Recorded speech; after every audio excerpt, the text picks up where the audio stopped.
الحمد لله الذي بيده تصريف الأحوال وتخفيف الأثقال، والصلاة والسلام على سيد الهادين إلى محاسن الأفعال وعلى آله وصحبه المضارعين له في الصفات والأعمال. أما بعد، فأعوذ بالله من الشيطان الرجيم. بسم الله الرحمن الرحيم. ألا إن أولياء الله لا خوف عليهم ولا هم يحزنون. صدق الله العظيم وبلغنا رسوله النبي الأمين المتين الكريم. مادہ توحید کے متوالو، شمع رسالت کے پروانوں، اولیاء امت کے جانثاروں، غوث و خواجہ کے دیوانوں، مسلک امام محمد رضا پہ چلنے والوں، سیدنا طالب شاہ داتا رحمۃ اللہ علیہ کی بارگاہ تسم فاتحہ کا نذرانہ پیش کرنے والوں، آئیے سب سے پہلے گنبد خضرا میں آرام فرمانے والے آقا و مولا، ہم غریبوں کے داتا، ہم غریبوں کے غمگسار، نائبی پروردگار، سیدی ابرار و اخیار، شہنشاہ دی وقار، کائنات کی اولی فصل بہار، عرب کے ناقہ سوار، بے چین دلوں کے قرار، احمد مجتبیٰ محمد مصطفیٰ صلی اللہ علیہ وسلم کی بارگاہ عالیہ میں جھوم جھوم کر کے نذرانہ عقیدت پیش کریں، اپنی غلامی کا ثبوت پیش کریں. اللہم صلی علی سیدنا و مولانا محمد بارک وسلم. صلو علیہ صلاۃ و سلام علیک یا حبیبی یا رسول اللہ صلی اللہ تعالیٰ علیہ وسلم. معزز سامعین اکرام، چند منٹ کے لیے میں آپ کے سامنے حاضر ہوا ہوں. رب تبارک و تعالیٰ سے دعا ہے کہ رب تبارک و تعالیٰ ہم سب کی حاضری کو قبول فرمائے. سرکار غوث اعظم رضی اللہ تعالیٰ عنہ کے مقام کیا کیا کہنا. شاعر کہتا ہے اس نے چوروں کو دیکھا ولی کر دیا، اس نے چوروں کو دیکھا ولی کر دیا، پر خطاؤں کو قطب جلی کر دیا. اس نے چوروں کو دیکھا ولی کر دیا، پر خطاؤں کو قطب جلی کر دیا. غوث اعظم کی نظر ہے کیمیا، غوث اعظم کی نظر ہے کیمیا، ان کا فرمان خالق کا فرمان ہے. سرکار غوث اعظم ارشاد فرماتے ہیں، نظرت الی بلاد اللہ جمعا کخردۃ علی حکم اتصالی. میں روئے زمین کو اس طرح دیکھتا ہوں جس طرح ہتھیلی میں رائی کا دانہ. سرکار غوث اعظم رضی اللہ تعالیٰ عنہ کی نظروں کا جب یہ عالم ہے کہ تمام روئے زمین کو غوث اعظم اس طرح دیکھ رہے ہیں جس طرح کے رائی کا دانہ.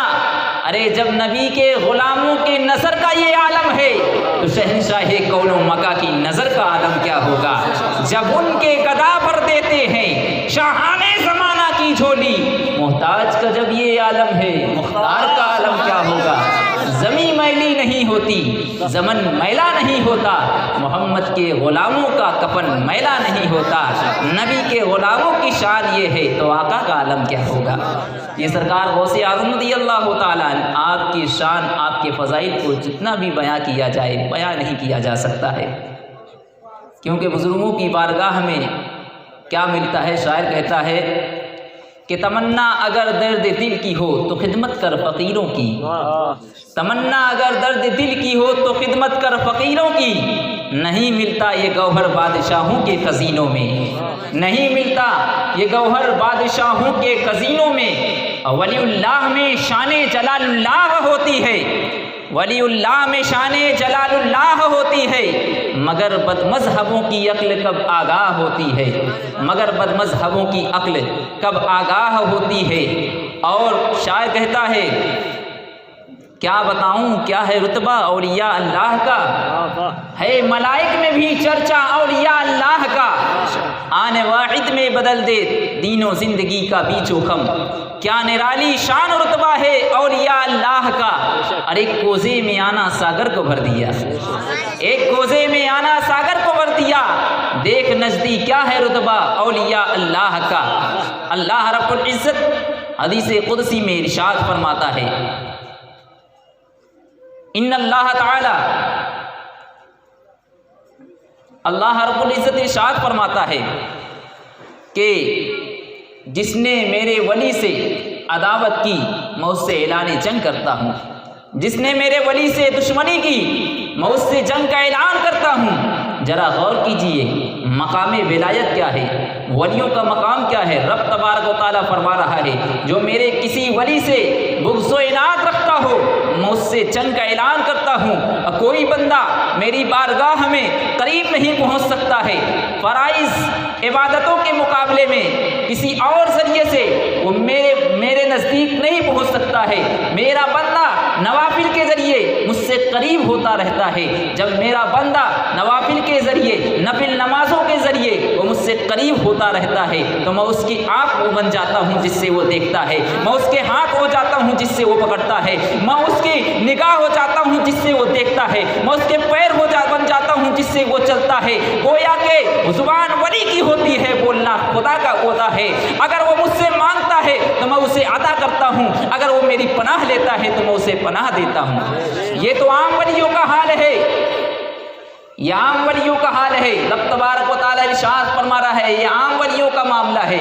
لیکن جس کے سر پہ قطبیت کبریٰ کا تاج رکھا گیا ہو، جو غوثوں کا غوث ہو، جو ابدالوں کا ابدال ہو، جس نے 12 سال کی ڈوبی ہوئی کشتی جو ہے دم میں تیرا دیا ہو، اس کے مقام کا عالم کیا ہوگا، اس کی کرامات کا عالم کیا ہوگا، اس کی عظمت کا اندازہ کیا ہوگا۔ اس لیے بریلی کے تاجدار پکار اٹھے وہاں کیا مرتبہ اے غوث ہے بالا تیرا، اونچے اونچوں کے سروں سے قدم آلا تیرا، اور سر بھلا کوئی کیا جانے کہ ہے کیسا تیرا، سر بھلا کوئی کیا جانے کہ ہے کیسا تیرا۔ اولیاء ملتے ہیں آنکھیں وہ ہے طلبہ تیرا، اولیاء ملتے ہیں آنکھیں وہ ہے طلبہ تیرا۔ سرکار غوث اعظم رضی اللہ تعالیٰ عنہ کی مقام کا، آپ کی عظمت کا یہ عالم ہے۔ جب سرکار غوث اعظم رضی اللہ تعالیٰ عنہ کی پیدائش سے 200 سال پہلے اور اس سے بھی پہلے حضرت حسن بصری رضی اللہ تعالیٰ عنہ جو کہ 21 ہجری کی پیدائش ہے، اس وقت سے لے کر کے سرکار غوث اعظم کے زمانے تک 470 ہجری کے زمانے تک جتنے اولیاء اکرام ہوتے رہے سب نے سرکار غوث اعظم کی بشارت دیتے ہوئے آئے۔ یہ بغداد کی سرزمین پر ایک ایسا اللہ کا ولی پیدا ہوگا جو اسی بغداد کی دھرتی سے، اسی مسجد سے، اسی منبر سے کہے گا کہ میرا قلم تمام اولیاء اللہ کی گردنوں پر ہے۔ یہ سرکار غوث اعظم رضی اللہ تعالیٰ عنہ کے فیضان کرم کا، یہ آپ کی عظمت کا عالم ہے۔ سرکار غوث اعظم رضی اللہ تعالیٰ عنہ کی جب پیدائش ہو رہی ہے تو کیا خوشنما منظر ہے، ذرا غور کیجئے گا۔ آپ کے والد سیدنا موسیٰ جنگی دوست رحمۃ اللہ علیہ نے خواب دیکھا، کیا دیکھتے ہیں کہ اللہ کے رسول صلی اللہ علیہ وسلم کی زیارت ہوتی ہے۔ توجہ، اللہ کے رسول صلی اللہ علیہ وسلم کی زیارت کرتے ہیں، کیا دیکھتے ہیں کہ اللہ کے رسول صلی اللہ علیہ وسلم اپنے صحابہ اکرام اولیاء اعظام کے ساتھ تشریف فرما ہے، اور آپ صلی اللہ علیہ وسلم نے ارشاد فرمایا ہے موسیٰ جنگی دوست مبارک ہو، آج تمہارے گھر میں ایک ایسے بچے کی پیدائش ہوئی ہے جو شیخ اعظم ہے، جو قطب زماں ہے۔ سرکار غوث اعظم رضی اللہ تعالیٰ عنہ کے مقام کو بزبان مصطفیٰ بیان کیا جا رہا ہے۔ ذرا غور کیجئے گا، جب زبان مصطفیٰ سے جو ہے سرکار غوث اعظم رضی اللہ تعالیٰ عنہ کی عظمت کو بیان کیا جا رہا ہو تو سرکار غوث اعظم کی عظمت کا عالم کیا ہوگا، جن کی عظمت کو میرے آقا جو ہے فرما رہے ہو کہ وہ قطب زماں ہوں گے، وہ شیخ اعظم ہوں گے، وہ کوئی عام شخصیت نہیں ہو سکتی ہے، بلکہ بریلی کے تاجدار نے جو فرمایا ہے وہ بالکل بجا فرمایا ہے کہ واہ کیا مرتبہ اے غوث ہے بالا تیرا، اونچے اونچوں کے سروں سے قدم آلا تیرا، اثر بھلا کوئی کیا جانے کہ ہے کیسا تیرا۔ اولیاء ملتے ہیں آنکھیں وہ ہے طلبہ تیرا، اولیاء ملتے ہیں آنکھیں وہ ہے طلبہ تیرا۔ بس انہی چند جملوں کے ساتھ میں تقریر کو زیادہ لمبا نہیں کروں گا، کیونکہ مجھے ابھی گھر بھی جانا ہے، آپ حضرات وہاں بھی یہاں سے فارغ ہونے کے بعد تشریف لائیں۔ بس درود پاک پڑھیں تو چند باتیں عرض کر دوں اور رخصت ہو جاؤں۔ اللہم صلی علی سیدنا و مولانا محمد بارک وسلم، صلو علیہ صلاۃ و سلام علیک یا حبیبی یا رسول اللہ صلی اللہ تعالیٰ علیہ وسلم۔ آپ ایک پیغام، ایک میسج لے کر کے جائیں۔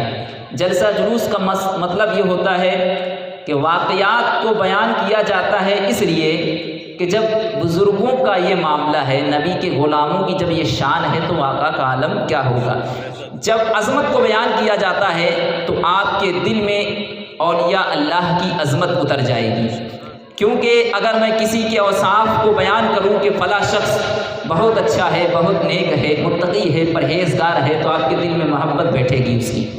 یہ انسانی تقاضا ہے یہ بشری تقاضا ہے کہ جب اس کے اوصاف کو بیان کیا جاتا ہے، اس کے حسن و جمال کو بیان کیا جاتا ہے، تو انسان کے دل میں اس کے علم کی، اس کے جو ہے حسن و جمال کی، شان و شوکت کی ہیبت دل میں بیٹھتی ہے، اس کے دل میں اس کا احترام بیٹھتا ہے، محبت پیدا ہوتی ہے۔ اولیاء اکرام کے واقعات کو بیان کرنے کا مقصد یہ ہوتا ہے کہ جب نبی کا غلام اتنا پاور والا ہے تو آقا کتنا پاور والا ہوگا، تو آپ کے دل میں ان کی عظمت بیٹھے گی تو آپ کا بھی کام بنتا ہوا نظر آئے گا، آپ کا بھی ایمان مضبوط ہوتا ہوا نظر آئے گا، آپ کا بھی عقیدہ چمکتا ہوا نظر آئے گا، کہ دنیا کی کوئی بھی طاقت آپ کے ایمان کو جو ہے برباد نہیں کر سکتی ہے، ہلاک نہیں کر سکتی ہے۔